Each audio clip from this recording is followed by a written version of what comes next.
Welcome to the show. Welcome to Your Thought Life podcast. I am your host, Michael Anderson. In today's episode, we're looking at the authentic influence for leaders. And as leaders, we often focus on strategy and operations and growth. But here's the truth.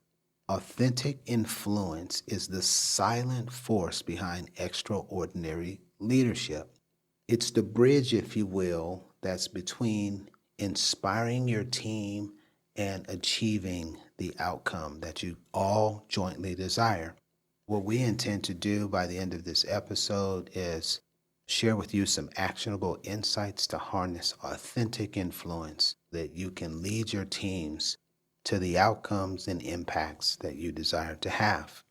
Seasoned leaders really have come to the understanding that authentic leadership isn't about manipulation or commanding respect as a result of someone's title or level of authority, but more so, it's about trust, fostering connection, and aligning our values with actions. When I was first coming up, this was unheard of to try to work with a group of people to establish rapport ahead of you asking them to do something as a result of you being the manager and they being the individual contributors or subject matter experts. But what we quickly find is that people don't follow titles. They follow authenticity. This week, we've been really capitalizing on this whole notion of how do we build trust? And we looked at the science that's associated with building trust. And here we see again in authentic influence the need for trust. When you lead from a place of authenticity, your influence just grows naturally because your team sees you as genuine, dependable, and relatable. The more relatable you can be, the faster you will see this process take place. It's not to say that we don't face challenges as leaders with this entire process, because if I'm honest, many of us struggle to connect authentically with people because some people may be outgoing, we may not be. Some people may be really boisterous in the wrong way, and we don't like that personality type. And there's all of these nuances that play out for the leader that is trying his best, her best, to be the best that they can be for the team. But there are challenges. There are real challenges. What I like to do is break those challenges down into small, manageable pieces. If there's a KPI that you as a group are trying to hit or some sort of metric that is monthly, quarterly, and you got to come in and drive change to help your team deliver on that KPI or metric, well, you can use your title. That'll certainly get it done, I guess. It's not the best way to do it. Best way to do it would be not to miss this opportunity to build trust and rapport. Make this a team situation, not a you driving change down their throats situation, and help them to understand as a team, we have this challenge. Invite them into the challenge to see how you all together might be able to achieve this for the next reporting period. When teams feel engaged, their turnover goes way down and they get really engaged and they get really innovative. And these are some of the characteristics that you want to see as an undercurrent to help you begin to exercise authentic influence, a type of influence that they can relate to as humans. There's numerous studies on this particular topic, as you would imagine, in the social sciences, and they reveal that trust and emotional connection are foundational for influence. Trust and emotional connection are foundational for influence. What we're going to find is that the connected piece can be difficult. I think we've said that once already. Let's highlight it again. The connectedness part is difficult for us. We got a action item there to really work that component so we become comfortable being uncomfortable in this one specific arena so we can work the magic. We can work through it in such a way that it no longer makes us feel uncomfortable when we have to step into this model. When we do step into the model and we do desire to make meaningful change, to cultivate authentic influence, what are the things that you can do to make the change stick, to gain access to that connectedness that we talked about, to be that influential leader that the team is more than willing to step up to the plate with you? What are those characteristics? Let's begin to talk about those. First and foremost is listening. Listening is different than waiting for an opportunity to interject. Listening involves showing genuine interest in what your team is saying and sharing. If someone has really articulated themselves on a specific topic, and then you immediately move in a different direction without acknowledging what they have brought to the table and without giving them the wherewithal necessary to show your appreciation for them stepping up like that, putting themselves out there like that, well, that's not going to be the set of circumstances that defines active listening. When you're active listening, you're in this mode of really weighing in, dissecting the components of what was shared and making it very well known what that person said, how it contributes to the overall situation, and then thanking them for the input. When you do it like that, not only do you demonstrate active listening, but you also show the other team members that you appreciate the team's input. If you want to connect with people, this is a fantastic way to do it. Practice active listening. And if you're already doing this and you're ready for the next step would be to align your actions with your values.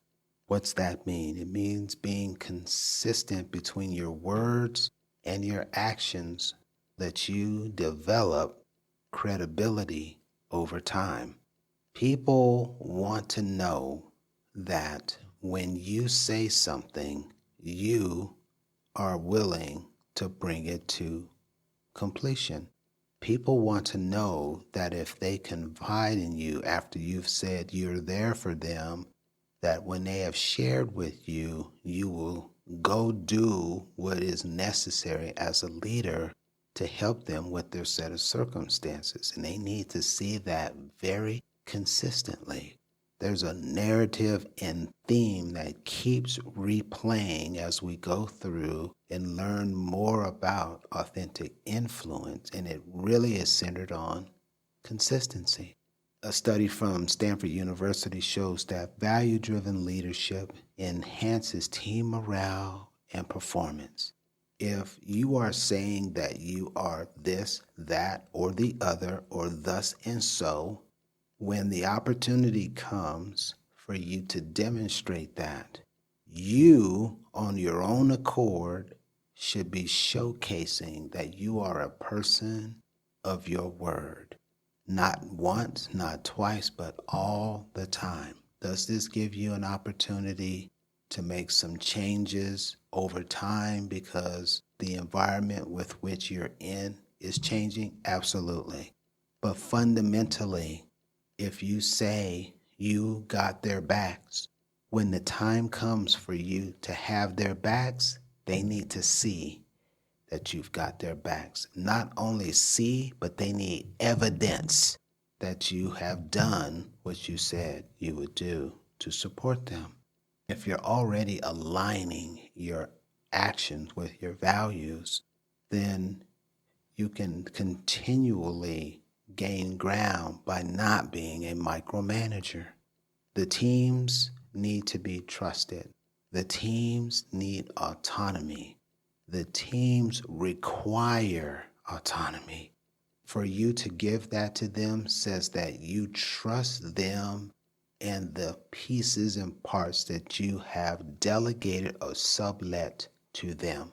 Without this piece being present, you will never be able to harness the true value, the true collaboration, and the true output of this team. Micromanagement is one of the worst things that you can do. I learned this in the armed services where there's an authoritative model. You don't get to talk back or even ask any questions. Someone says, "This is what I want you to do." That's what you do. Many times there's no openness to an alternative suggestion, route, or action. They say it, you do it, the outcome is what it is, and people absolutely hate it. Don't be that person. Don't be that leader. Don't be that boss. Empowerment increases intrinsic motivation, and that's confirmed by numerous studies published in the Journal of Organized Behavior. And they say that to the extent that a person will deny themselves the opportunity to micromanage and connect, here we go again, with their teams on an emotional level, they will be able to get from their teams far more than that manager who relies on his position, authority, and micromanagement to get tasks done. As a real life example, think about leaders you admire. Chances are their influence isn't rooted in technical expertise alone. No. It's their authenticity that resonates with you. You're able to connect with them. And because you can connect with them, you can vibe with their leadership because they've got that transparency. You guys are already having and experiencing a connectedness, and you're able to align with not only their values, but with the company values. There's harmony. Where there's harmony, there's excellence. Let's wrap this up like this. When you lead with authenticity, you'll notice transformative changes in your environment, in your team, in your connectedness. Your team becomes more engaged. They become innovative. It is almost as if you are nourishing them. And the business outcomes are just far more robust.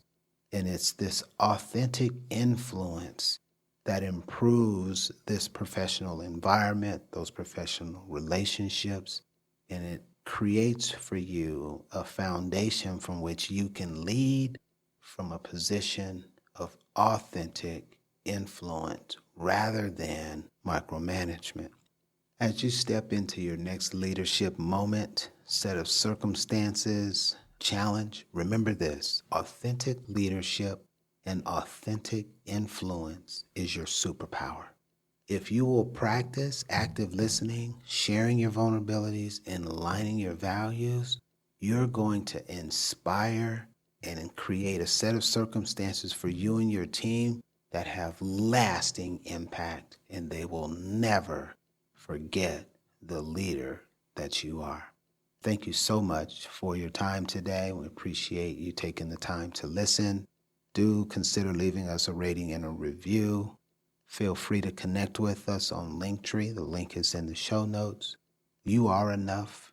You can do it. You are uniquely equipped to realize your goals. Till next time, take care and be safe.